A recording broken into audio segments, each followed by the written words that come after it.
Same day రెండు కొత్త చిత్రాలు విడుదల చేసి సంచలనం సృష్టించాల్సిన వాడు శ్రీ విష్ణు మొత్తానికి క్లాష్ మిస్ అయింది.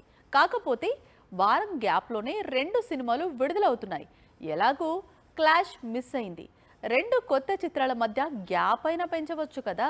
ఇటు మృత్యుంజయ్, అటు విష్ణు విన్యాసం, ఈ రెండు చిత్రాలు కూడా శుక్రవారం ప్రేక్షకుల ముందుకు రావాల్సిన చిత్రాలు. కానీ ఇప్పుడు ఒక రోజులో విడుదల కావాల్సిన చిత్రాలు వారం వ్యవధిలో ప్రేక్షకుల ముందుకు వస్తున్నాయి. ఫిబ్రవరి 27న విష్ణు విన్యాసం రిలీజ్ అవుతోంది. మృత్యుంజయ్ మార్చి 6కు వాయిదా పడింది. ఎలాగూ రెండో చిత్రం వాయిదా పడింది. విష్ణు విన్యాసం థియేటర్స్ లో ఉండగానే మృత్యుంజయ్ రిలీజ్ కాకుండా మరికొద్ది రోజులు ఆగి విడుదల చేయాల్సింది కదా అని చాలా మంది డౌట్. అసలు ఆ క్లారిటీ ఉంటే రెండు చిత్రాలు ఒకే రోజు విడుదలకు సిద్ధమై ఉండేవి కావు. ఇలా ఎందుకు జరిగింది అంటే ఓటీటీ అగ్రిమెంట్ కారణంగా తెలుస్తోంది. ఓటీటీ అగ్రిమెంట్ ఒత్తిడి ఉండటం వల్లే సేమ్ డే కు క్లాష్ కు రెడీ అయ్యాయి. ఇప్పుడు అదే ప్రెజర్ తో మృత్యుంజయ్, విష్ణు విన్యాసం రిలీజ్ అయిన వారంలోపే థియేటర్స్ లోకి వస్తోంది. 3 ఏళ్ల క్రితం రిలీజ్ అయిన సామజ వరగమన 50 కోట్ల క్లబ్ లోకి చేరటం, గత ఏడాది వేసవిలో విడుదలైన సింగిల్ 35 కోట్లు కొల్లగొట్టడం శ్రీ విష్ణు డేట్స్ కు డిమాండ్ పెంచేసింది.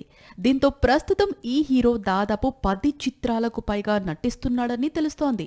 మృత్యుంజయ్ తర్వాత లైన్ లో కామ్రేడ్ కళ్యాణ్ అనే చిత్రం ఉంది.